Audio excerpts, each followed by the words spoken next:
Bon,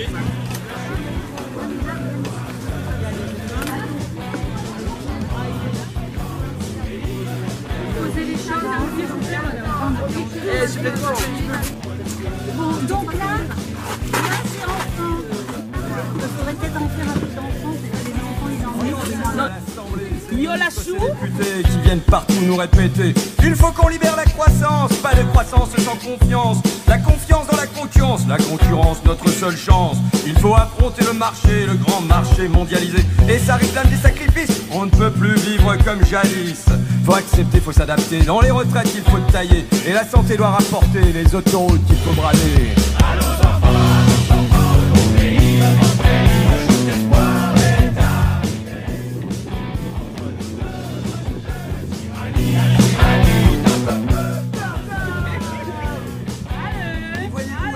Ces milliardaires, cette PDG, tout juste vont à radoter.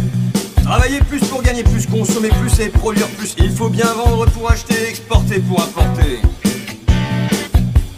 Même si bien sûr l'environnement c'est important. On jure à Davos tous les enjeux, le réchauffement climatique, de la mer pleine de plastique. Ça nous inquiète fortement, ça nous angoisse pour nos enfants. Et c'est promis pour 2030, ou bien alors 2050. On va enlever de nos patates 17% de glyphosate. Monsanto sera très fâché, mais nous on va leur résister.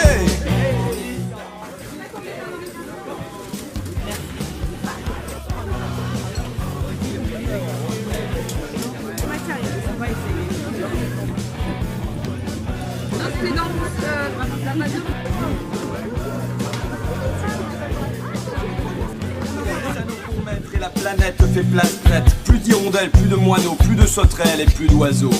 Il nous envoie droit dans le mur qui éclaboussera notre sang impur. Alors y a plus le choix les copains, aux âmes les citoyens. Et les copines, les citoyennes, les mitoyens, les mitoyennes. Marchons vers leur palais, oui mais même pas pour les chasser, pour les en faire mal tout le tour. Et que la vie reprenne son cours, et que surtout entre nos mains, on reprenne notre destin. L'air qu'on respire, l'eau que l'on boit, les paysages que l'on voit, les mots qu'on dit, démocratie, et pas seulement pour faire joli. Ouais.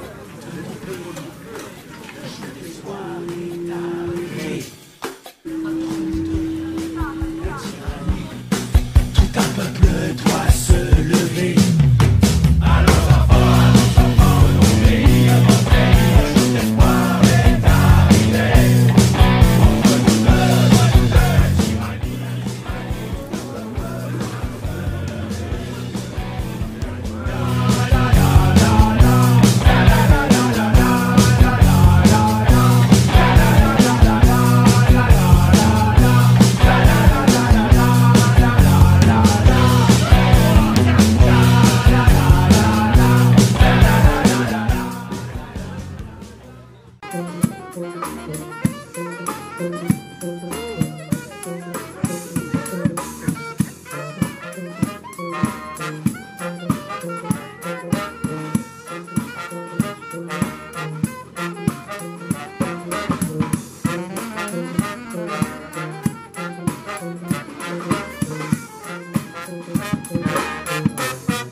On est ravis de jouer pour le 14 juillet, la prise de la Bastille.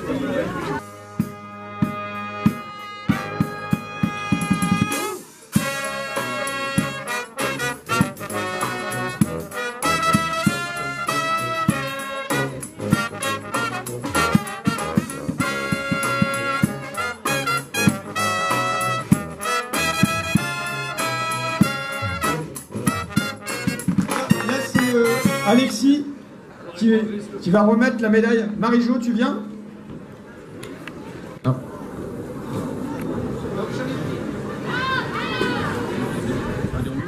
D'accord. Alors, Marie-Jo, je la connais depuis un bout de temps, mais je l'ai re-rencontrée là, en début d'année. Donc, Marie-Jo est sans papier. Je vais vous dire pourquoi je l'invite sur cette scène. Marie-Jo est sans papier, ça fait 7 ans qu'elle est en France, ça fait 5 ans qu'elle est sans papier. Ça fait 5 ans qu'elle fait une association qui s'appelle Ephémis. Elle fait des trucs de mode et ces trucs de mode, elle fait des défilés de mode, y compris dans les trucs officiels de la mairie d'Amiens, genre les trucs Agora et tout ça.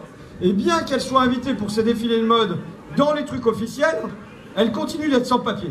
Et donc évidemment, la mettre en valeur aujourd'hui, c'est tenter de servir d'appui pour dire qu'on sort de cette situation. Voilà, Marie-Jo et Alexis, je vous laisse... Oui, alors, je vais faire un truc, c'est pas pour frimer, mais comme vous avez bien compris toute la dimension symbolique, je vais mettre mon écharpe pour que la Sandrine, je connaissais pas l'ordre des Sandrines, mais désormais je se met en place, c'est une belle tradition, je vais mettre mon écharpe de député. Il aime beaucoup plus la cravate. Est-ce que vous savez que c'est la faute à Ruffin, notamment si on porte pas de cravate à la Sandrine? Moi j'étais pour la mettre. Hein. Je m'en suis plaint auprès de la maman de François Ruffin que j'ai rencontré tout à l'heure. Son fils était un garnement. Non mais voilà, c'est symbolique. Alors, Marie-Jo, elle va dire quelques mots, mais une chose, elle fabrique des bonnets phrygiens. Et tout à l'heure, on échangeait, on a parlé de la Révolution française. Et le bonnet phrygien, vous le savez, c'est un bonnet symbolique. Les révolutionnaires aimaient faire référence à l'Antiquité. Vous savez, notamment, Gracchus Babeuf, il ne s'appelait pas Gracchus, mais il s'était donné ce nom à l'Antique. Beaucoup de choses étaient faites à l'Antique. Et il y a ce symbole de l'esclave libéré. La Phrygie, c'était en Anatolie. Mais il y avait dans l'Empire romain, quand un esclave était libéré, il portait un bonnet symbolique qui symbolisait l'esclave affranchi, l'esclave libéré. Et c'est devenu le symbole, notamment, de beaucoup de membres des sans-culottes du peuple qui mettaient un bonnet sur la tête comme étant la marque d'une souveraineté totale, etc., etc. Et je trouve comme un symbole formidable que Marie-Jo, dans la situation où François vient de nous dire temporaire, on espère que ça va se régler rapidement, elle fabrique des symboles aussi, alors c'est pour la journée, d'émancipation et des symboles comme ça de cette volonté de faire de chaque citoyen et citoyenne des gens libérés. Et puis pour terminer aussi, on évoquait 1793, la Constitution. Il y avait un article de cette Constitution qui disait « Et citoyens français, tous ceux qui ont bien mérité de la patrie, qui portent secours aux vieillards, etc. » Et je crois que Marie-Jo, à travers tout ce qu'elle fait, elle fait partie de ces gens qui ont bien mérité de la patrie. Bon, donc je vais lui remettre la Sandrine. Vas-y, merci, je suis contente. Je me présente, moi c'est Marie-Josée. Je suis couturière à l'association Ephémis. Je suis là-bas durant 5 ans. Je travaille là-bas bénévolement. Donc je suis contente. Merci à vous aussi.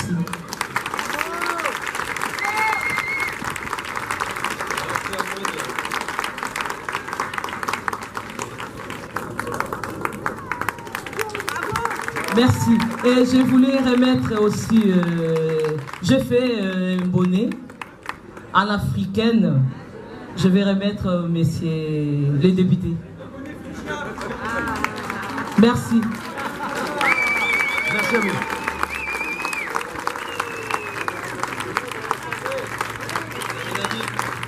À mon avis, j'ai plus l'air d'un schtroumpf que d'un révolutionnaire, mais merci. C'est bon, la photo on l'a. Il n'y a aucun problème, monsieur Ruffin, mais vous le mettez aussi après. Non, mais il y avait plein de choses qu'on voulait dire. J'ai pas le temps, je ne peux pas développer, mais il y avait une chose que François voulait qu'on raconte aussi, j'aurais pas le temps. Mais dans cette histoire d'esclaves libérés, n'oubliez pas, et puis après on a fait une petite vidéo avec François pour en parler. Et je trouve que tout ça peut être aussi le symbole que la révolution dont on a parlé, elle aura des conséquences dans le monde entier, et notamment à Saint-Domingue, vous savez, où il y avait une colonie avec des esclaves.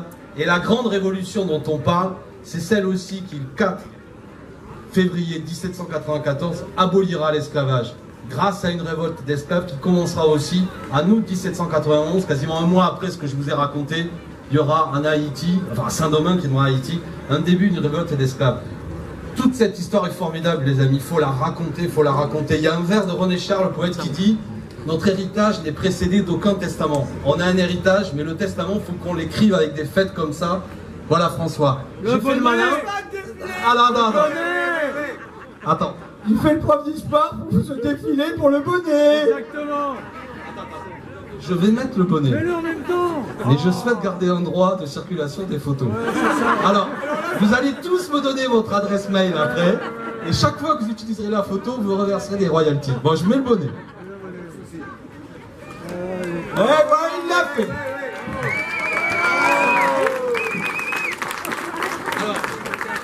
Ah, il veut encore parler. Non, mais moi j'ai tenu ma promesse. Maintenant, c'est à Ruffin. Ah, il l'a fait. Bon, je verrai les photos, merci. Bon, allez. Merci Alexis, merci Marie-Jo.